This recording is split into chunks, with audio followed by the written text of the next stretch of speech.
عثمانوی راج دنیا کا سب سے بڑا دور حکومت تھا۔ کسی بھی معاشرے میں رہنے والے لوگوں کے لیے عثمانی خلافت کو ترک خلافت بھی کہتے ہیں۔ عثمانی خلافت نے تقریباً 600 سال سے زائد عرصہ تک ایشیا، افریقہ اور یورپ میں حکومت کی۔ عثمانی خلافت اپنے پہلے 100 سالوں میں اپنی بہترین جنگی حکمت عملیوں اور اپنے ہمسایوں کی غلطیوں کی وجہ سے خانہ بدوش قبیلے سے ایک ریاست میں بدل گئے، اور یہ خانہ بدوش قبیلہ یہاں ہی ختم نہ ہوا بلکہ انہوں نے ابتدائی کامیابیوں کو آئندہ زندگی کا دستور تصور کرتے ہوئے مزید کامیابیوں کی راہ پر گامزن ہو گئے۔ یہ کامیابیاں اور مارکارائیاں سال 1299 میں شروع ہوئیں، جب عثمان اول، ایک مسلمان لیڈر جس کا تعلق ایک چھوٹے سے قصبے سوگٹ سے تھا، نے خود کو سلطان کہلانا شروع کر دیا اور قبیلوں پر اپنی غازی افواج اور اپنے حواریوں کی مدد سے حملہ آور ہو گیا۔ ترک خلافت کا اصل نام عثمانوی خلافت اسی سلطان عثمان اول کے نام سے منسوب ہے۔ تاریخ دانوں کے مطابق عثمان اول ارطغرل کا بیٹا تھا، جبکہ سلمان شاہ کا پوتا تھا، جو دونوں کا کائی قبیلے سے تعلق رکھتے تھے، اور یہ خانہ بدوش قبیلہ تھا جس کو اسلامی اقدار کے مطابق اس قبیلے کے سردار چلاتے تھے۔ سلمان شاہ کائی قبیلہ کا سردار تھا، جس کی موت کے بعد کچھ عرصہ بعد ارطغرل نے کائی قبیلہ کا ذیلی قبیلہ اپنی سربراہی میں لے لیا، جس کا بیٹا عثمان 600 سال پر محیط ایک ریاستی کامیابی کا پہلا پتھر ثابت ہوا، جس نے صلیبی مہمات، سلجوقیوں کی پسپائی اور ایرانیوں کی بدہوشیوں سے فائدہ اٹھاتے ہوئے اناطولیہ سے نکلتے ہوئے یورپ تک اپنی مارکارائیاں شروع کر دیں اور بہت سوں کو فتح کر لیا۔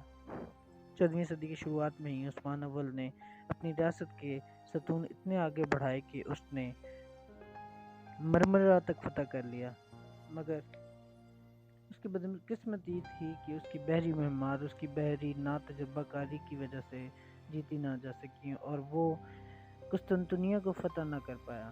مگر 1326 میں عثمان اول نے برسا کا شہر فتح کر کے ثابت کر دیا کہ وہ کتنا بڑا جنگجو ہے اور وقتی دیواریں اسے روک نہیں سکتی۔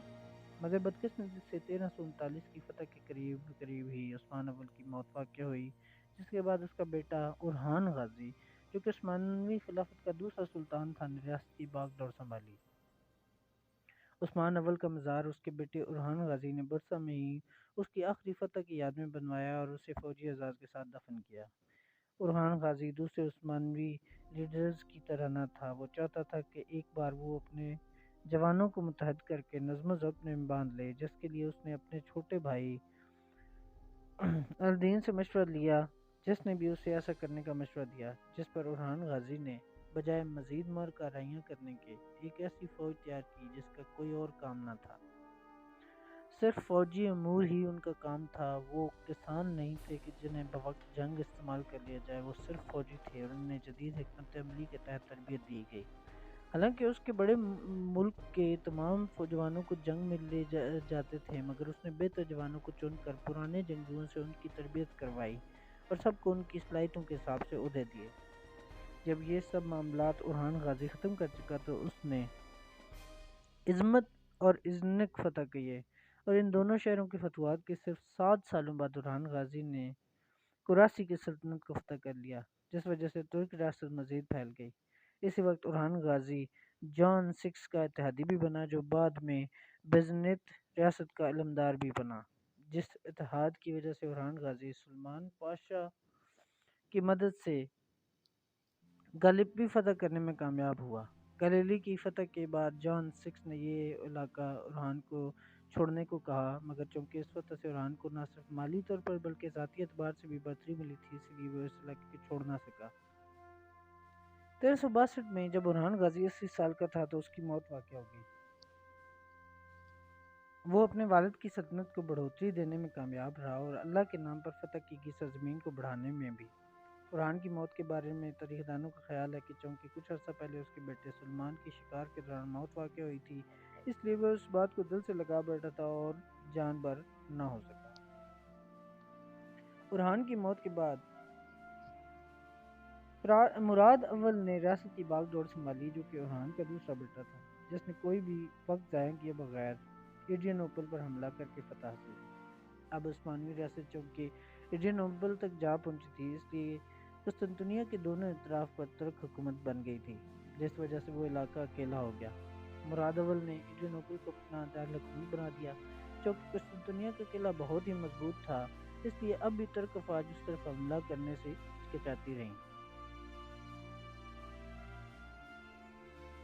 ان فتوحات کے بعد تو جیسے مراد اول کو پر لگ گئے تھے، اس نے صوفیا اور سلونیکیا یعنی میسوڈونیا تک فتح کر لیا۔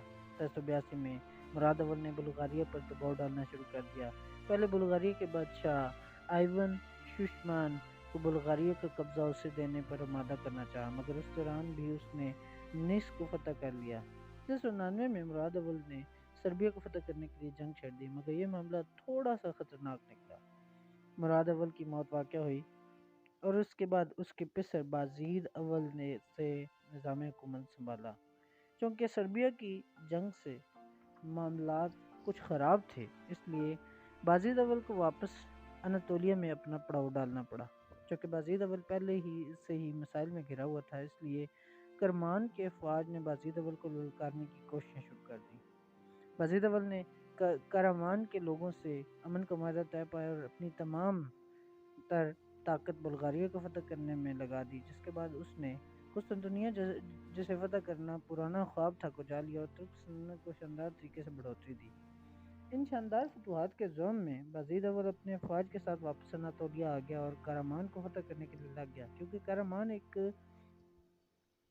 سنکل خطرے کی گھنٹی بجا رہا تھا۔ 15ویں صدی کے شروعات میں ہی بازید اول جیسا غضب کا مسلمان رہنما اپنی حکومت کو نہ بچا سکا اور اس کا پہلا دور حکومت سال 1402 میں کچھ یوں ختم ہوا کہ اسے جنگ میں منگول جنگجو ٹیمرلین،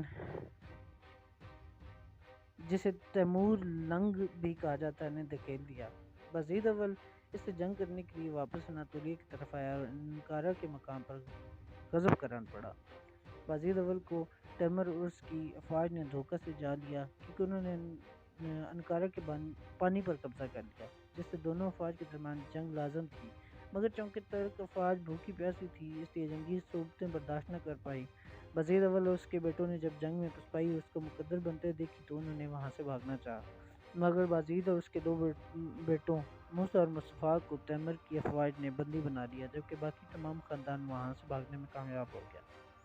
موسیٰ کو 1403 میں چھوڑ دیا گیا، جبکہ مصطفیٰ کو سمرقند میں تیمور کی موت یعنی 1405 تک بندی بنائے رکھا گیا، جس کے بعد مصطفیٰ اپنے اتحادیوں کے علاقوں میں چھپ گیا۔ بدقسمتی سے بازید اول بندی بنائے جانے کے کچھ ہی عرصہ بعد انتقال کر گیا۔ یہ بات آج بھی ایک معمہ ہے کہ آیا بازید اول پر مظالم ڈھائے گئے تھے یا نہیں۔ بازید اول کے بعد اس کے باقی تمام وارثان نے اپنی سلطنت کے کچھ حصوں پر قبضہ جما کر خود کو وراثت ظاہر کرنے شروع کر دیا اور باقی بھائیوں کے ساتھ جنگ چھڑے رکھی۔ ٹیمرلین نے 1405 میں اپنی وفات سے قبل محمد چلیبی کو عثمانوی خلافت کا وارث قرار دیا، مگر عیسیٰ، موسیٰ، سلمان اور مصطفیٰ کو یہ منظور نہ تھا۔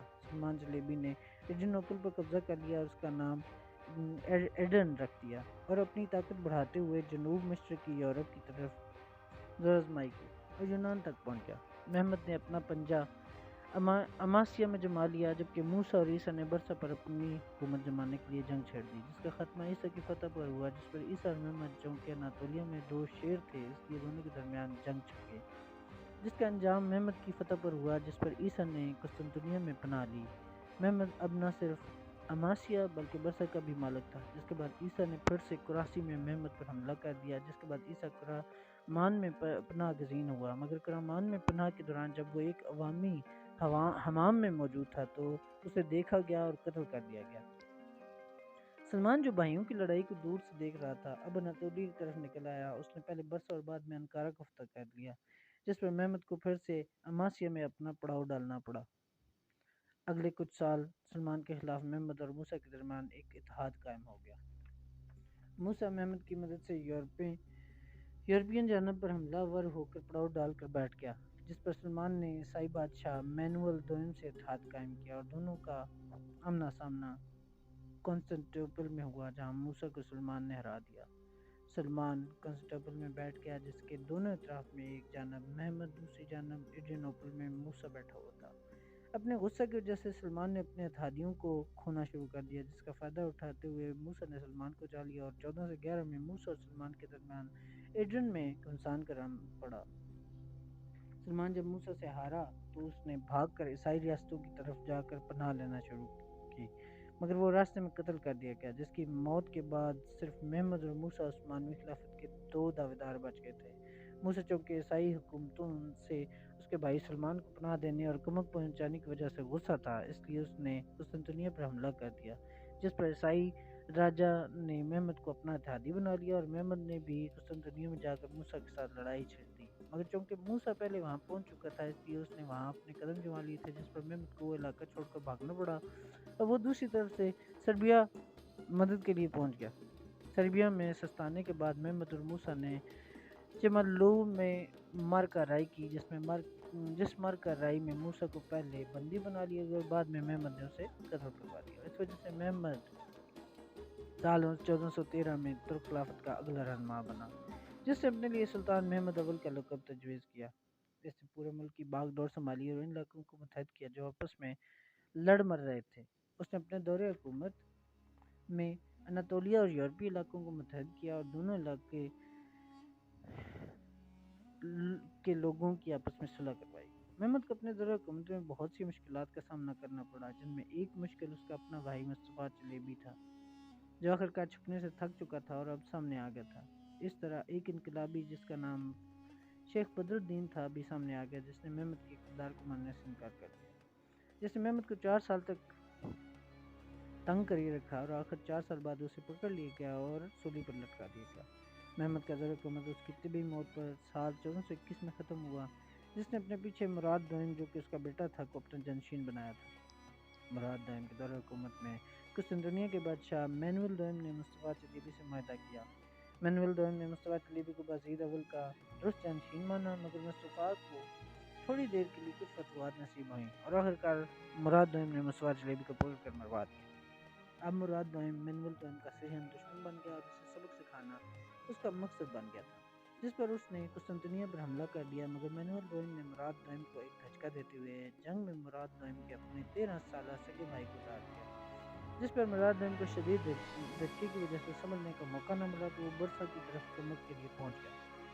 اب مراد دوئم نے پیچھے ہٹ کر اپنے ملک کے لوگوں کو متحد کرنے کی طرف کام کرنا شروع کر دیا تاکہ آئندہ کسی جنگ میں اسے اس طرح اچانک اپنے لوگوں سے نہ لڑنا پڑ جائے۔ مراد دوئم نے یورپی علاقوں میں اپنا تسلط مزید بڑھانے کے لیے وینس، سربیا، ہنگری اور دیگر غیر اتحادی ممالک سے جنگ چھیڑنا شروع کر دی اور 1420 کے اوائل میں جان ہنیادی سے بڑا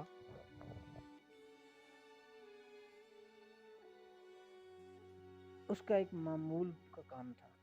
1444 میں مراد دوئم نے صلیبیوں سے جنگ ورنا میں مقابلہ کیا، جس جنگ میں صلیبیوں کی راہ نمائی بھی جان ہنیادی نے کی، جس جنگ میں ہنگری اور اس کے اتحادیوں کو شرمناک ہار کا سامنا کرنا پڑا۔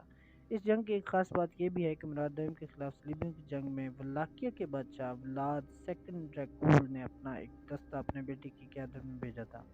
حالانکہ اس وقت مراد دوئم ولاد ڈریکول کے 2 بیٹوں کو بندی بنائے ہوئے تھا تاکہ ولاکیہ اس جنگ میں بجائے صلیبیوں کا ساتھ دینے کے اس کا ساتھ دیں، مگر حالانکہ یہ بات اس وقت اتنی خاص نہ تھی، لیکن آنے والے وقتوں میں اس بات نے ایک خاص موڑ لیا۔ یہ بات اس وقت کے متعدد دھوکوں کی بھی رہنمائی کرتی ہے۔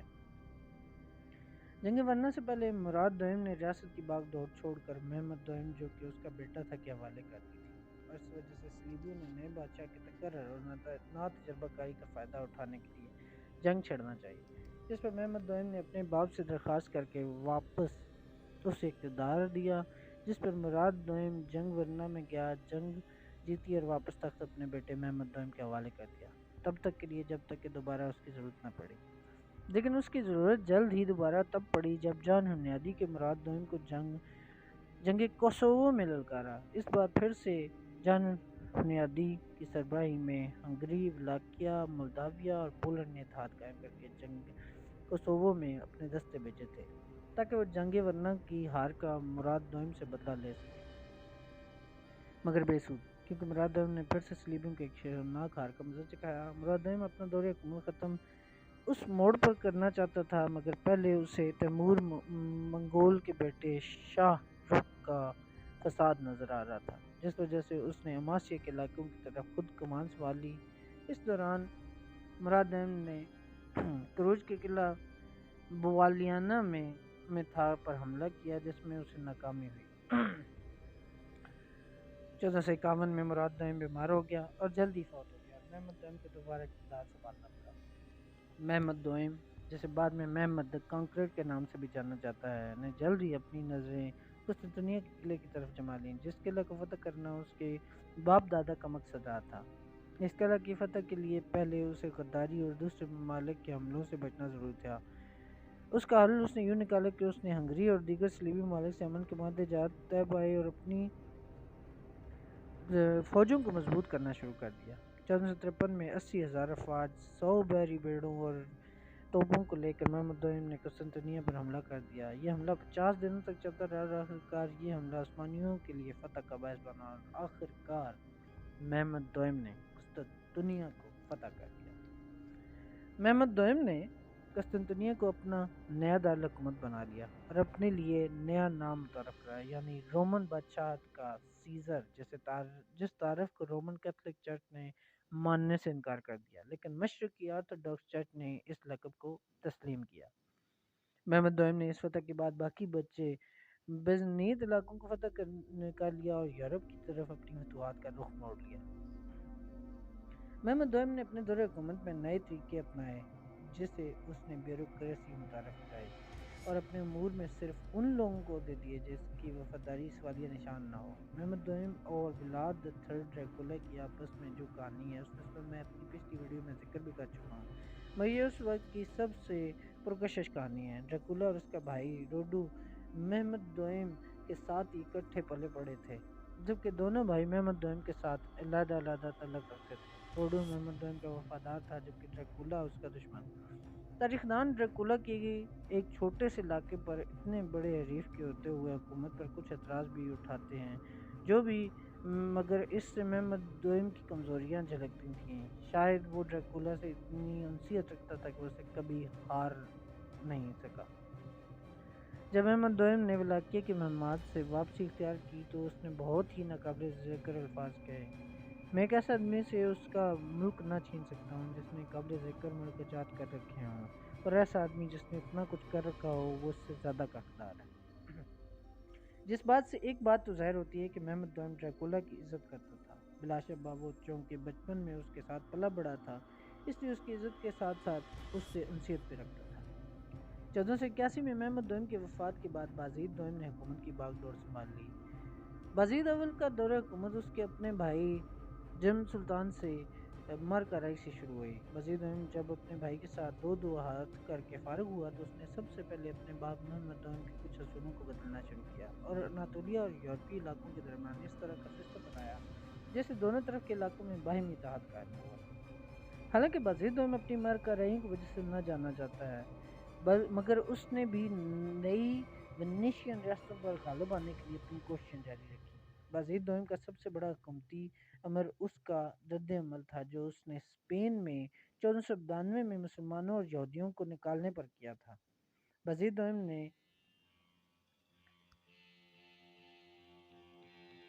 اراگان اور سبیلا اول کو اپنے غصے کی ایک جھلک دکھانے کے بعد عثمانوی بحری بیڑوں کو اس طرف بھیجا تاکہ مسلمانوں اور یہودیوں کی مدد کی جا سکے اور انہیں دوسری جگہوں پر منتقل کیا جا سکے۔ اس نے اپنے دور حکومت میں اپنے تمام دوسرے اس وقت کے حریف بادشاہوں کو پیغام بھیجا کہ سب ان پناہ گزینوں کے لیے انتظام میں انصرام کریں اور اگر ان لوگوں کو تکلیف دی گئی تو وہ بازید دوئم کو تکلیف دینے کے مترادف ہوگا۔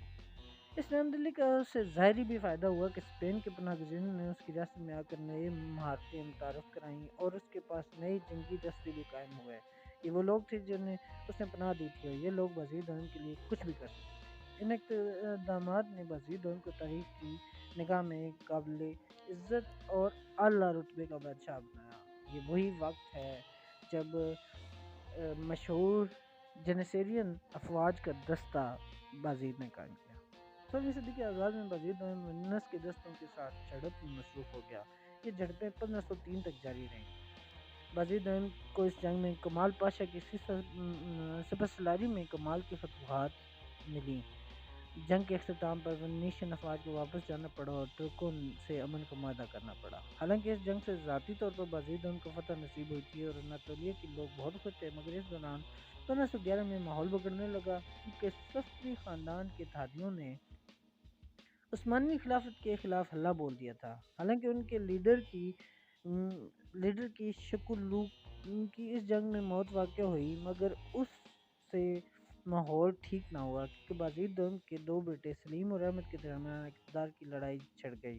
سلطان بازید دوم کے حواریوں اور جنگجوؤں نے سلیم کی مدد کرنا شروع کر دی۔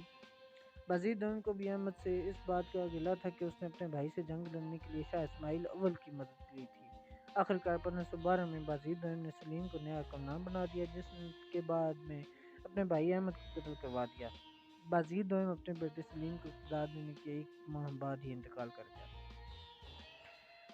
سلیم نے تخت نشینی کے فوراً بعد ہی اپنے تاج کے خلاف لہر اٹھنے والی بغاوت کو جڑ سے ختم کرنے کے لیے کمر کس لی، اور اس نے اسی وجہ سے اپنے بھائیوں اور بھتیجوں کو قتل کروا دیا، جس وجہ سے اب اس کی تمام تر توجہ اندرونی معاملات سے بیرونی معاملات کی طرف مبذول ہو گئی۔ بیرونی مداخلت میں سب سے بڑا سکہ جو اس سے درپیش تھا وہ شاہ اسماعیل کا تھا، اور اس نے اسی خطے کے پیش نظر بجائے رکنے کے شاہ اسماعیل کے گھر میں گھس کر اس سے جنگ مول لی اور اس جنگ کو خالدران کے مقام پر لڑا گیا، اور سلیم اول نے اسماعیل اول کی فوجوں کو پیچھے دھکیل کر دم لیا۔ یہ جنگ 1514 میں لڑی گئی، جسے جنگ چالدران بھی کہتے ہیں۔ سلیم نے اس جنگ میں 1,00,000 سے زائد افواج کو استعمال کیا، جس میں اس نے اس وقت کے حساب سے جدید ترین اسلحہ یعنی توپوں کو میدان میں اتار دیا۔ اس جنگ کے اختتام تک عثمانی فوج شاہ اسماعیل کے علاقوں میں گھستے بریز تک جا پہنچی، جو کہ اس وقت صفوی حکومت کا دارالخلافہ تھا، جس کے بعد سلیم اول نے اپنی تمام تر توجہ مملوک خلافت جو کہ مصر میں موجود تھی پر جما لی، جہاں اس نے دو جنگیں یعنی جنگ مردانیہ اور جنگ مرج دیق لڑیں، اور دونوں جنگوں میں فتوحات اسی کے نام ہوئی، جن فتوحات کے باعث اب عثمانی خلافت مصر اور حجاز تک پھیل گئی، جس وجہ سے سلیم اول کو تاریخ کے اوراق میں بہت ہی قدر کی نگاہ سے دیکھا جاتا ہے۔ 1520 میں سلیم اول کی وفات کے بعد اس بادشاہ کا دور شروع ہوا جسے آج بھی انگریز میگنیفیسنٹ کے نام سے یاد کرتے ہیں، یعنی سلمان اول۔ عثمانوی خود اس سلطان کو قانون ساز کہتے ہیں، چونکہ سلمان شریعہ کو بدل نہیں سکتا تھا، مگر اس نے بہت کامیاب اور کارآمد تبدیلیاں کی، اور ان قوانین میں جن کو شریعہ کے اندر نہیں دیکھا اور پرکھا جاتا تھا، اس نے حکومتی عملیات کو بہتر سے انجام دینے کے لیے ٹیکس کے نظام کو مزید بہتر کیا، اور یہ تبدیلیاں بعد ازاں عثمانوی قوانین کے نام سے جاننے لگیں، اور یہ قوانین 3 صدیوں تک نافذ رہے۔ سلمان نے اقلیتوں کے لیے بھی قوانین بنائے اور انہیں ریاست میں ایک علیحدہ مقام دیا۔ وہ بازید کی طرح اقلیتوں کے حق میں بولنے والا دوسرا سلطان تھا۔ 1521 میں سلمان نے اپنی توجہ بلغرادار کی جانب کی، جس کا نتیجہ یہ ہوا کہ اس نے یہ جنگ جیتی، اور جس کے بعد 1522 میں سلمان نے طویل انتظار کے بعد روڈز فتح کیا، جس کے 4 سال بعد ہنگری کے بادشاہ لوئس دوم کو نہ صرف سلمان نے شکست دی بلکہ 1526 میں اس کو قتل بھی کر دیا۔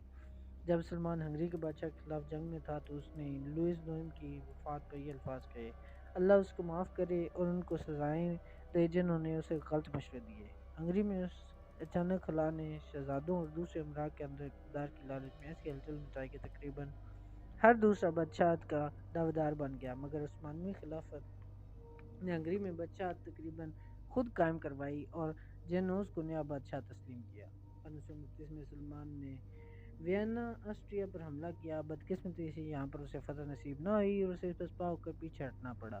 1532 میں سلمان نے پھر وینا پر حملہ کیا، مگر بہت ہی کامیابی اس کے ہاتھ آئی اور گنز کے مقام پر اس نے فتح چکھی، جس سے اگلے ہی سال قسطنطنیہ میں وینا کے بادشاہ فردینانڈ اول کی جانب سے امن کا پیغام بھیجا گیا، جو سلمان نے مان لیا۔ دونوں جانب سے معاہدے کی شرائط تحریر کی گئی، مگر کچھ ہی عرصہ بعد معاہدہ کو توڑا گیا۔ 1540 میں جب جو کہ ہنگری کا بادشاہ تھا کے مرنے کے بعد جو بھی معاہدہ جات آسٹریا اور ترکوں مابین کو توڑنے کی نوید آ گئی۔ 1541 سے 1544 کے درمیان میں ہنگری کے اندر اقتدار کے لیے ایسی جنگ چھڑی کہ ہنگری ایک ایک نہیں بلکہ تین ممالک میں بٹ گیا۔ ایک طرف ہنگری ہیزبرگ ہنگری تھا، جو ٹرانسویلینیا جو خود عثمانیوں کی جاگیری ریاستی کے ساتھ ملحقہ تھی۔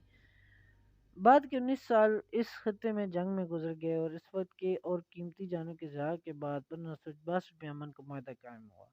1534 میں دوسری طرف سلمان نے صفوی افواج سے دوبارہ جنگیں چھیڑ دیں۔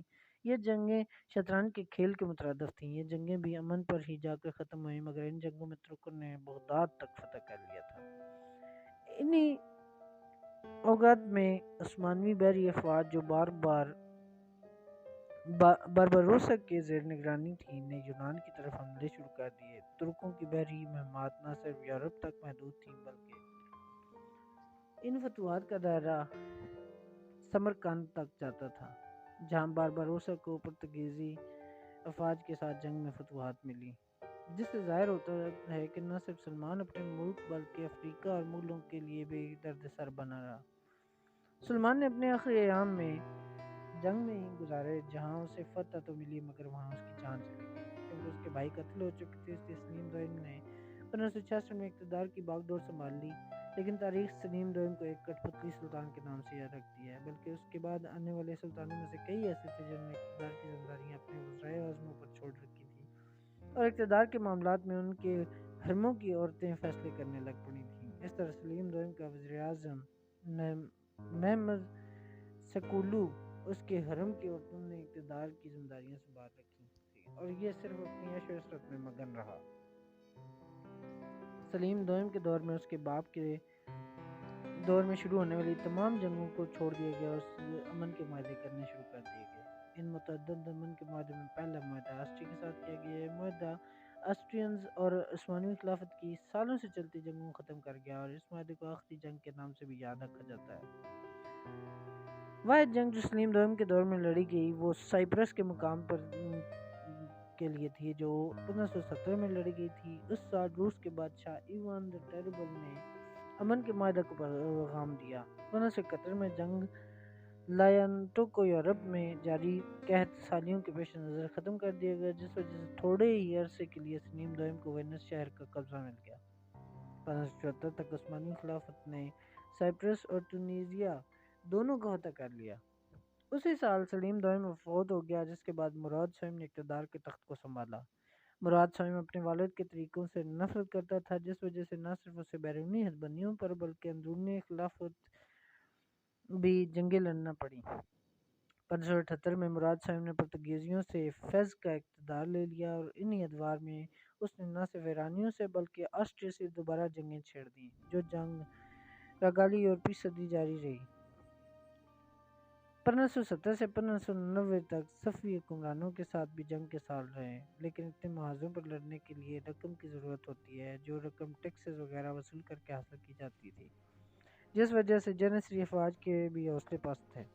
مراد سوئم کا سب سے بڑا کارنامہ ملکہ الزبتھ اول جو انگلستان کی حکمران تھی کے ساتھ اچھے روابط قائم کرنا تھا۔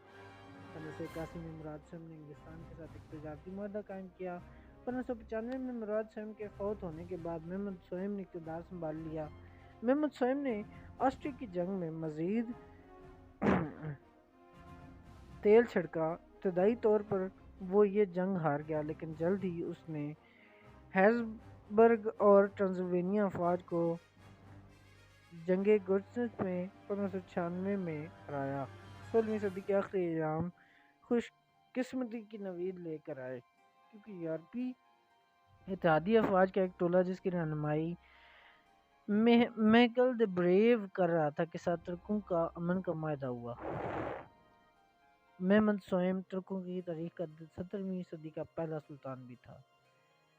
17ویں صدی میں 3 سال تک خلافت اس کے پاس رہی، اور تب ہی آسٹریا کے اندر ترکوں کو غیر معمولی کامیابی نصیب ہوئی، کیونکہ انہوں نے قلعہ ناگی کلیسا پر قبضہ کر لیا تھا۔ 1603 میں ایران کی صفوی حکومت کے ساتھ ترکوں کی جنگ چھڑ گئی، اور اس سال دسمبر میں محمد سوئم کی موت واقع ہوئی، جس کے بعد ترکوں کا احمد اول کو، جو کہ صرف 13 سال کا تھا، ریاست کی ذمہ داریاں سونپنی پڑیں۔ احمد اول نے اپنی کچی عمر کے چلتے اپنے بھائی مصطفیٰ کو سابقہ حکمرانی کی طرح مروانے کی بجائے اس کی جان بخشی کر دی۔ احمد اول نے آتے ہی اپنی تمام تر توجہ صفوی جنگ پر مبذول کر دی۔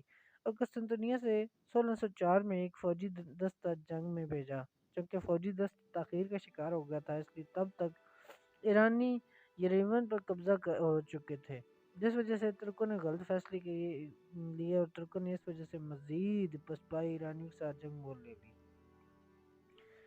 1605 میں محمد پاشا نے ایک غیر معمولی اتحاد اسٹیون باکسکائی، جو ٹرانسلوینیا کا شہزادہ ہے، سے قائم کیا، جس نے خود اس اتحاد کی درخواست کی تھی، چونکہ اندرونی معاملات میں بھی بغاوتوں نے سر اٹھا لیا تھا۔ اس لیے 1606 میں ترکوں نے آسٹریا سے معاہدہ رسفاتوراغ کو طے کرتے ہوئے ہیزبرگ کے حکمرانوں کو اپنا مساوی تسلیم کیا۔ نہ صرف یہاں تک بات رکی، بلکہ اس معاہدہ میں آسٹریا نے سلطان سے جنگ بندی کروائی اور کمرشل معاملات میں نیدرلینڈ، فرانس اور وینس کو اپنا شراکت دار بنا لیا، جس سے ترکوں کی عزت پر حرف آیا۔ اسی طرح 1612 میں پھر سے نوجوان سلطان کو گھٹنے ٹیکتے ہوئے ایرانیوں سے معاہدہ کرنا پڑا، جس معاہدے کے تحت وہ تمام علاقے جو 1570 سے 1590 میں ترکوں نے ایرانیوں سے چھینے تھے وہ انہیں واپس کرنے پڑے، جس وجہ سے 1555 والا نقشہ دوبارہ بنانا پڑا۔ 1612 میں ہی ڈچ ریپبلک کے ساتھ تجارتی معاہدہ بھی قائم کیا گیا۔ احمد نے اپنی جنگوں میں ہار کی وجہ سے غصے سے بھری پڑی عوام کو نئی تعمیرات، مذہبی چندوں اور دوسرے ہتھکنڈوں سے چپ کرانے کی کوششیں کی۔ 1617 میں سلطان احمد اول بیمار ہو گیا اور نومبر 1617 میں جا کر وفات پا گیا، جس کے بعد اس کے بھائی مصطفیٰ اول نے ریاست کی باغ ڈور سنبھالی۔ یاد ہے کہ اتنا عرصہ مصطفیٰ اول دور سے بیٹھا احمد اول کی ناکامیابیوں کو غور سے دیکھ رہا تھا، اس لیے ریاستی امور پر اس کی گہری نظر تھی۔ مصطفیٰ اول چونکہ احمد اول کا جانشین نہیں تھا اور احمد اول کا بیٹا بہت ہی چھوٹا تھا، اس لیے قاضی کی عدالت نے فیصلہ مصطفیٰ اول کے حق میں دیا اور وہ پہلا بھائی بنا جس نے بھائی کے مرنے کے بعد ریاست کو سنبھالا۔ مصطفیٰ اول ذہنی مریض تھا، جس وجہ سے اس کی ماں نے ریاست کی باغ ڈور سنبھالی۔ انہی وجوہات کے چلتے ہوئے ایک دیگر عدالتی فیصلے نے مصطفیٰ اول کے اقتدار کی کمان چھوڑنے پر مجبور کر دیا اور اقتدار 1618 میں عثمان دوئم کے حوالے کر دیا۔ عثمان دوئم جو میں 14 سال کا تھا مگر بلا کا ہوشیار تھا، اس نے آتے ہی ملک کو مستحکم بنانے کے لیے صفویوں کے ساتھ معاہدہ ساراو طے کیا اور بعد ازاں خود ترکوں کو پولینڈ کے ساتھ جنگ لڑانے کے لیے میدان میں چلایا۔ اس نے پولینڈ سے جنگ اس لیے کی تھی کہ پولینڈ نے کچھ عرصہ قبل ذیلی ریاستوں پر حملے کیے تھے۔ یہ جنگ وہ 1621 میں جا کر ہار گیا، جس سے ترکوں کی کھوئی ہوئی ساکھ بحال ہونے کے بجائے ترکوں کا مذاق بن گیا۔ عثمان دوئم نے اس جنگ کا الزام وفادار جنیسری افواج پر لگاتے ہوئے ان افواج کو سزاؤں کے طور پر ان کی کافی کی دکانوں کو بند کروا دیا اور ان کی تنخواہیں ضبط کر لیں، جس وجہ سے جنیسری افواج نے بغاوت کر دی اور اس میں اچانک حملے میں 1622 میں پہلے عثمان دوئم کو تخت سے اتارا گیا، پھر اسے قید میں ڈالے گئے اور بعد اسے قتل کر دیا گیا۔ یہ وفادار افواج کی طرف سے کی گئی کسی بھی سلطان کی پہلی موت تھی۔ اپنے بھتیجے کی موت کی وجہ سے مصطفیٰ اول نے دوبارہ اقتدار سنبھال لیا اور ان سب کو مروانے کے لیے جنہوں نے عثمان دوئم کے خلاف بغاوت کی تھی کروائی تھی یا مدد کی تھی، اپنے گھر کے اندر ہی جنگ سے مول لے لی۔ لیکن تخت نشینی کے بعد بھی مصطفیٰ کی اسی صورت صورتحال کو قابو نہ سکا، نیز ارزوروم کے گورنر نے بھی مصطفیٰ اول کے خلاف اعلان جنگ کر دیا تھا، جس کے نتیجے میں مصطفیٰ اول کی ماں نے مصطفیٰ اول کے خلاف دی گئی قرارداد اس شرط پر تسلیم کر لیا کہ اس کے بیٹے کو بے شک اقتدار سے نکال دیا جائے مگر اسے مروایا نہ جائے۔ جس کے بعد 1623 میں احمد اول کے دوسرے بیٹے مراد چہارم کی عمر محض 11 سال تھی نے ریاست کی باغ ڈور سنبھال لی۔ حالانکہ اس کے پہلے کچھ سال جن میں وہ سلطان تھا، اس کی ماں اور وزراء اعظموں نے ریاست کے فیصلے کیے۔ اس سلطان کے اقتدار سنبھالنے سے عام عوام میں اچھے وقتوں کی امید جاگ اٹھی تھی۔ مراد چہارم اپنی سفاکی کی وجہ سے جانا جاتا تھا۔ مراد چہارم نے جب دیکھا کہ ایرانی دوبارہ سے ترکوں کے علاقوں کو نشانہ بنا رہے ہیں تو اس نے ایرانیوں سے دوبارہ جنگ چھیڑ دی اور اس مارکہ رائی کی وجہ سے مراد چہارم آذربائیجان، تبریز اور ہمدان کے علاقے جتنے میں کامیاب ہو گیا۔ 1638 میں بغداد بھی فتح کر لیا گیا، جس کے بعد ترکوں نے معاہدہ ذہاب طے کیا۔ بغداد حاصل کرنے کی وجہ سے مغل بادشاہ کے دو سفیروں سے بھی سلطان مراد چہارم کی ملاقات ہوئی، جس کے نتیجے میں مغلوں کی مدد کے لیے ترکوں نے افواج بھی بھیجی۔ حالانکہ مراد چہارم نے خود شراب نوشی پر پابندی لگا رکھی تھی، مگر 1640 میں وہ خود شراب نوشی کی وجہ سے وفات پا گیا، جس کے بعد اس کا اپنا بھائی ابراہیم اول تخت نشین ہوا، جس نے آتے ہی صفویوں اور آسٹرینز کے ساتھ امن کے معاہدے کیے۔ 1645 میں ابراہیم اول نے وینس میں جنگ چھڑ دی۔ ابراہیم اول خود عیش پرست تھا، اس لیے اپنے خرچے پورے کرنے کے لیے اس نے ٹیکس بڑھا دیے، جس سے عوام میں غم و غصہ کی لہر دوڑ گئی۔ موت سے پہلے تک کرم پاشا جو سلطان کا وزیر اعظم تھا، اس نے اس قحط نما صورتحال کو سنبھالنے کی بہت کوششیں کی مگر بے سود۔ 1648 میں اسی صورتحال کے چلتے چلتے باغیوں کے ہاتھوں ابراہیم اول کی موت واقع ہو گئی، جس کے بعد تخت 6 سالہ محمد چہارم کو سونپ دیا گیا۔ یہ وہی محمد ہے جو دوسرا سب سے زیادہ عرصہ رہنے والا سلطان بنا۔ محمد چہارم کے دور میں ترکوں نے پولینڈ، ٹرانسلوینیا اور وینس میں ناقابل یقین فتوحات حاصل کی، جس کے عوام کا اعتماد دوبارہ بحال ہوا۔ 1683 میں جنگ وینا میں ترکوں نے تمام اتحادیوں کے خلاف ایک شکست کھائی تھی، جس کے بعد شروعات ہوئی اس جنگ کی جو دو مذاہب کے درمیان تھی، یعنی ترکوں اور ہولی لیگ کے درمیان۔ کچھ ہی سالوں بعد دوسری جنگ سوہاگ میں سلطان محمد چہارم کو ایک اور شکست اور ستاری ضرب ملی، جس وجہ سے 1687 میں قاضیوں نے مل کر محمد چہارم کو تخت سے اتار کر اس کے بھائی سلمان دوئم کو تخت پر بٹھا دیا، جس کے بعد ترکوں نے ہولی لیگ پر حملہ کرنے کے لیے اور پر تولے، جس کے نتیجے میں ترکوں نے پہلے غیر معمولی فتح بلگراڈ اور نیش کے علاقوں کو واپس لینے میں حاصل کی۔ 1688 میں حالانکہ مغلوں سے ترکوں کی مدد کرنے سے انکار کر دیا، جس وجہ سے اورنگزیب مغل ریاست کا بادشاہ تھا۔ 1691 میں سلمان دوئم کی موت واقع ہو گئی، جس کے بعد احمد دوئم نے تخت کی ذمہ داریاں سنبھالیں اور آتے ہی اس جنگ زدہ ریاست ملی، جس کی آدھی رعایا اس سے ناراض تھی، باقی بچی ریاست تو وہ ہولی لیگ کے ہاتھوں اچھی خاصی گنوائی جا چکی تھی۔ احمد دوئم ایک آزاد بادشاہ اور سلطان نہ تھا جو خود کے فیصلوں کی بجائے اپنے مشیروں کے فیصلوں پر چلتا تھا۔ اس کے دور میں ہولی لیگ کے ساتھ جنگ چل ہی رہی تھی کہ دوسری طرف صوبہ لیوانٹ میں بھی بغاوت شروع ہو گئی، جس کے بارے میں احمد دوئم کو شادہ کر ہی نہ پایا تھا کہ موت نے اسے 1655 میں آ لیا، جس کے بعد مسعود دوئم تخت نشین ہوا۔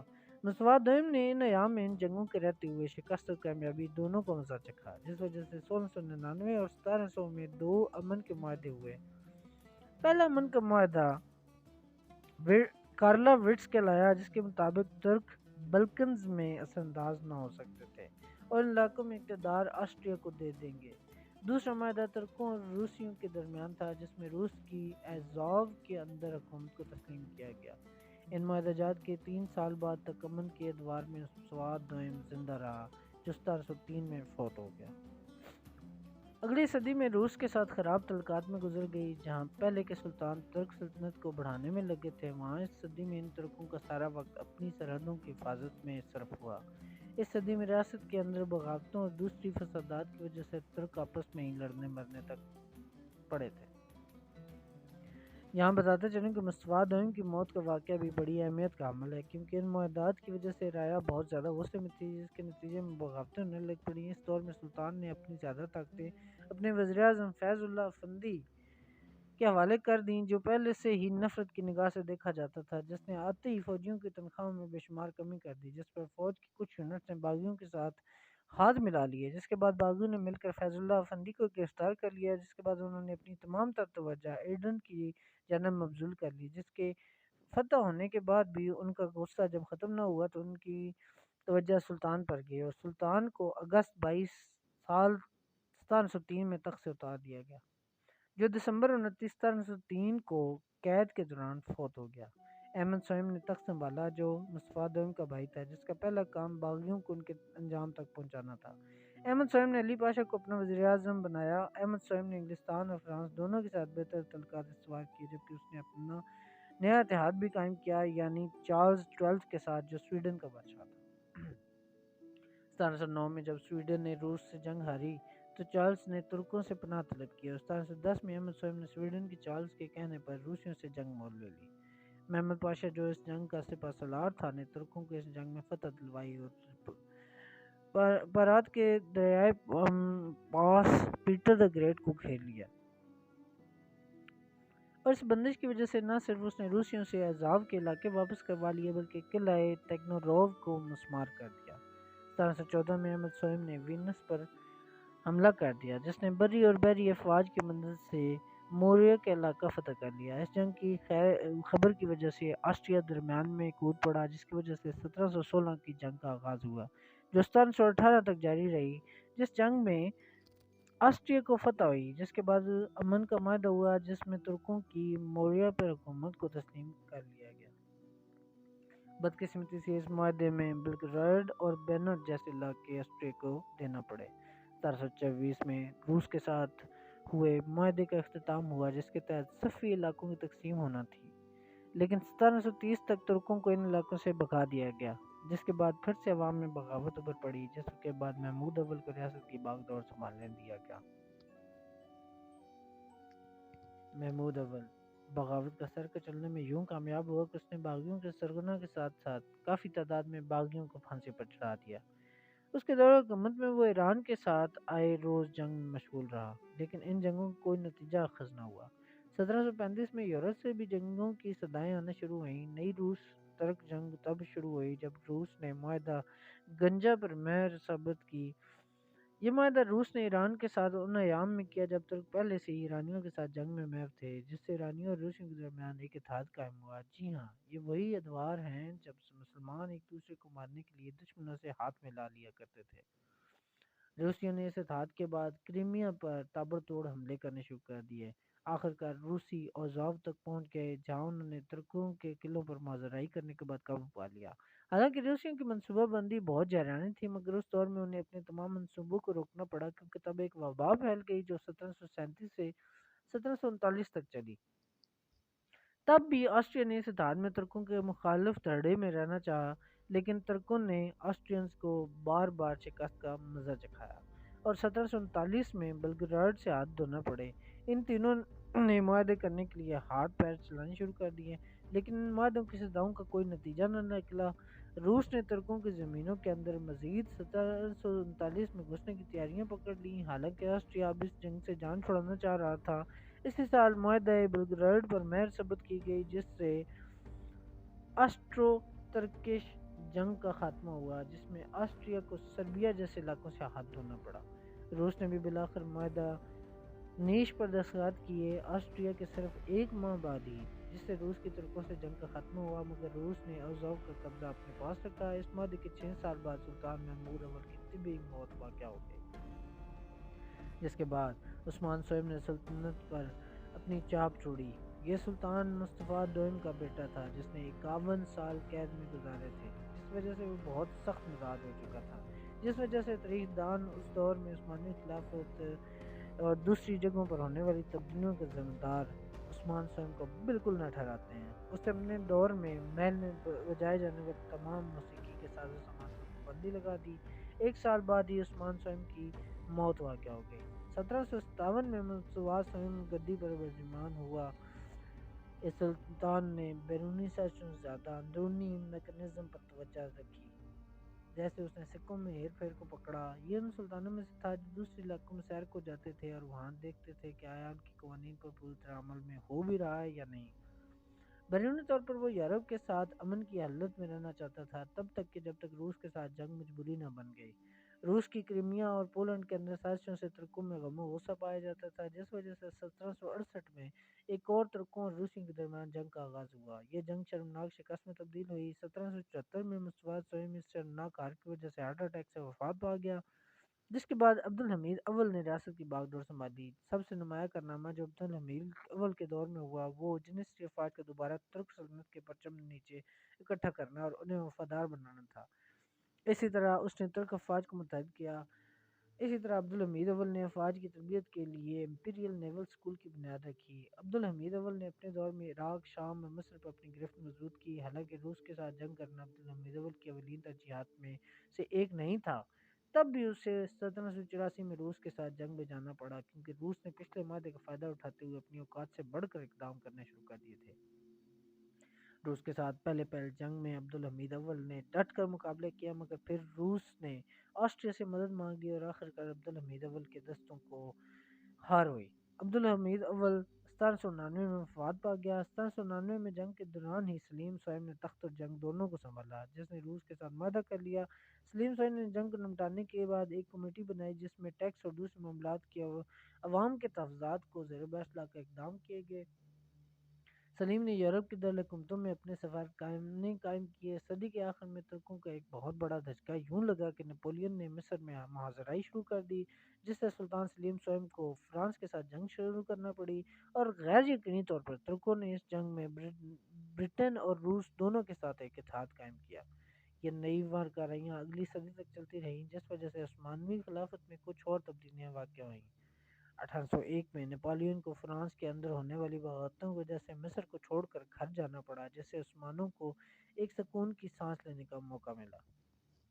سلطان سلیم سوئم خود نپولین کی بہت عزت کرتا تھا۔ 1804 میں فرانس نے ترکوں کے ساتھ ہاتھ ملانے کی کوششیں شروع کر دیں، حالانکہ روس چاہتا تھا کہ ترک ان کے ساتھ ملے رہیں۔ نپولین نے خود سلطان سلیم سوئم کو کچھ خطوط لکھے، لیکن سلطان سلیم سوئم انگریزوں اور روسیوں کے اتحاد کے ڈر سے کوئی فیصلہ لینے میں ناکام رہا اور 1806 تک اس اتحاد کا حصہ رہا، جب دونوں سلطنتوں میں دوبارہ سے جنگ شروع ہو گئی۔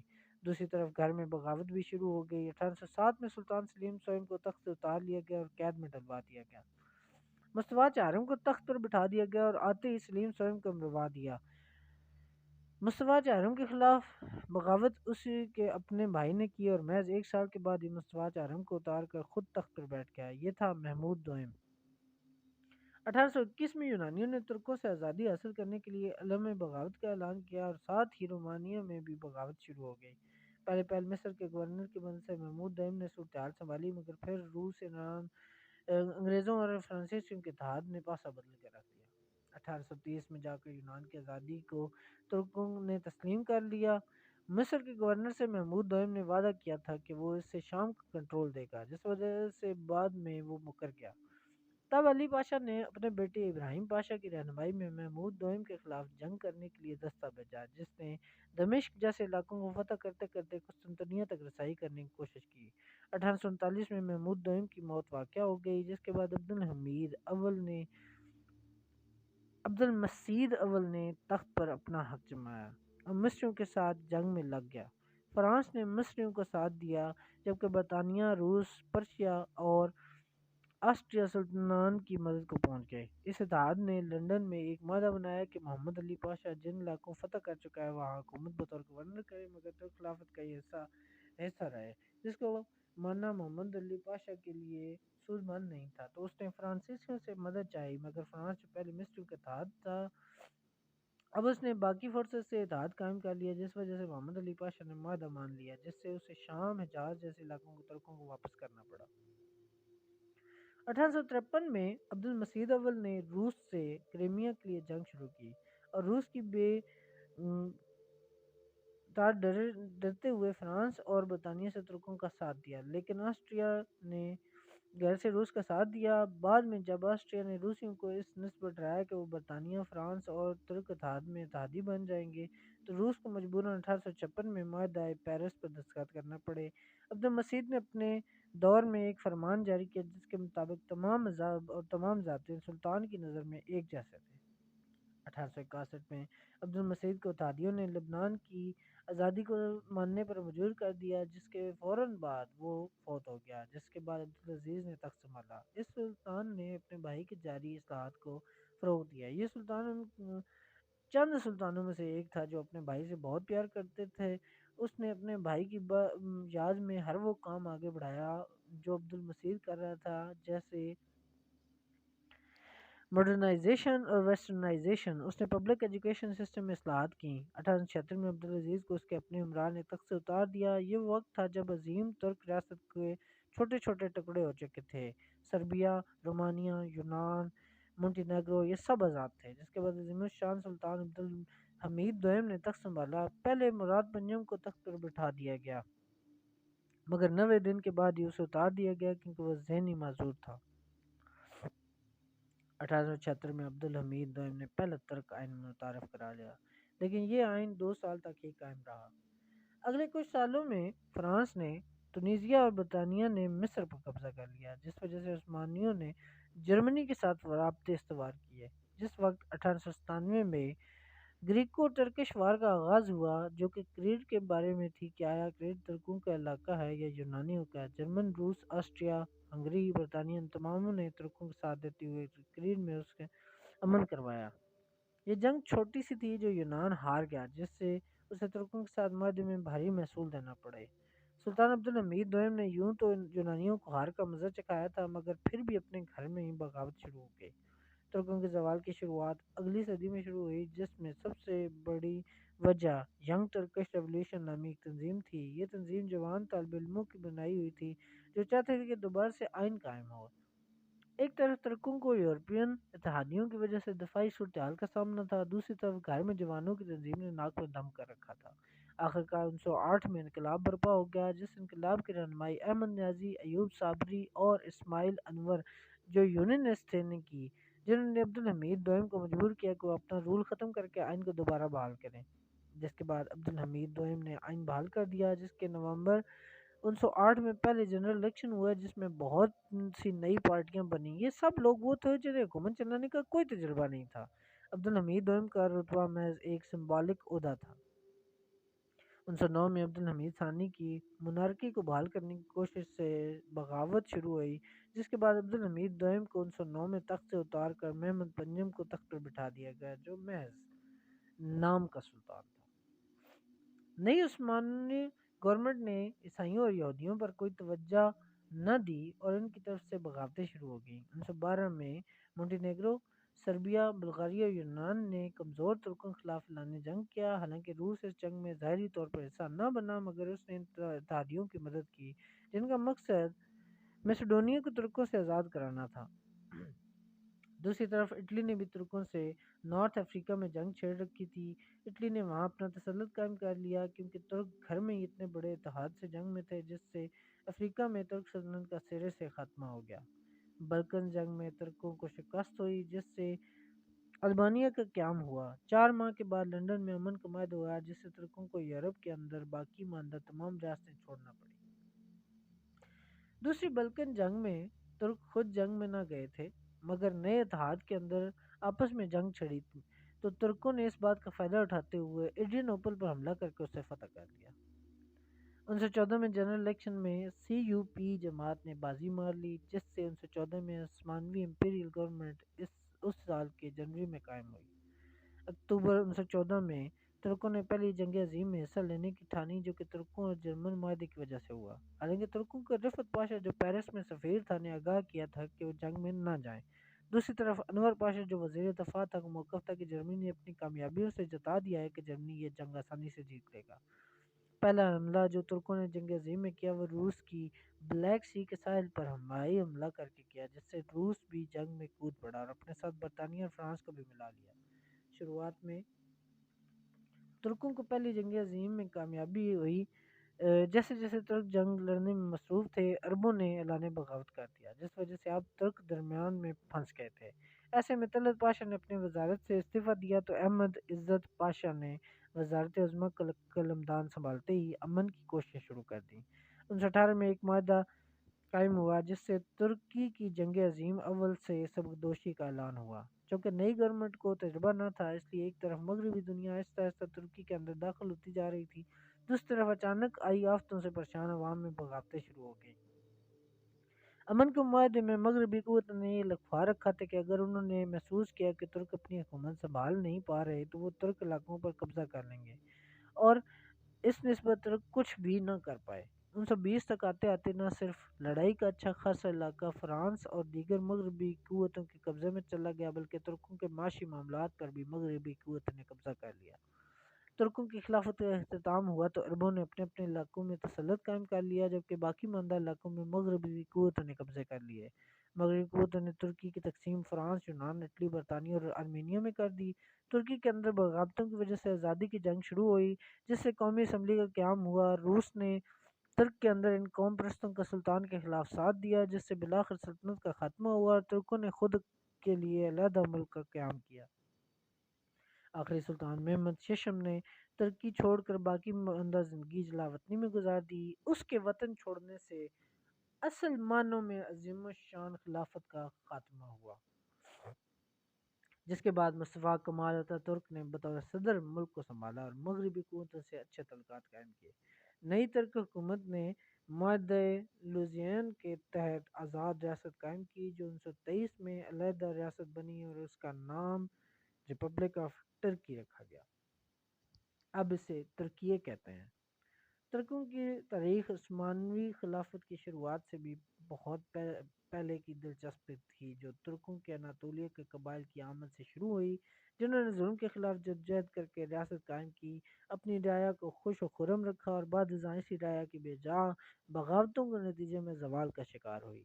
یہ ریاست 600 سال تک قائم رہی، اپنے ہمسایوں پر تسلط قائم کیے، مارکیں اور عظیم جنگوں میں فتوحات حاصل کیں اور اس علاقے میں صحیح معنوں میں اللہ کے نائب بن کر ابھرے۔ لیکن جیسے تاریخ کہتی ہے کہ ہر عمل کا ایک رد عمل ہوتا ہے، بھلے اس رد عمل میں 600 سال لگ جائیں۔ ہر صبح کی ایک رات ہے اور ہر فراز کا ایک نشیب ہے۔ میری ویڈیو کے اختتام تک اگر آپ موجود ہیں تو میں آپ کا بہت شکر گزار ہوں۔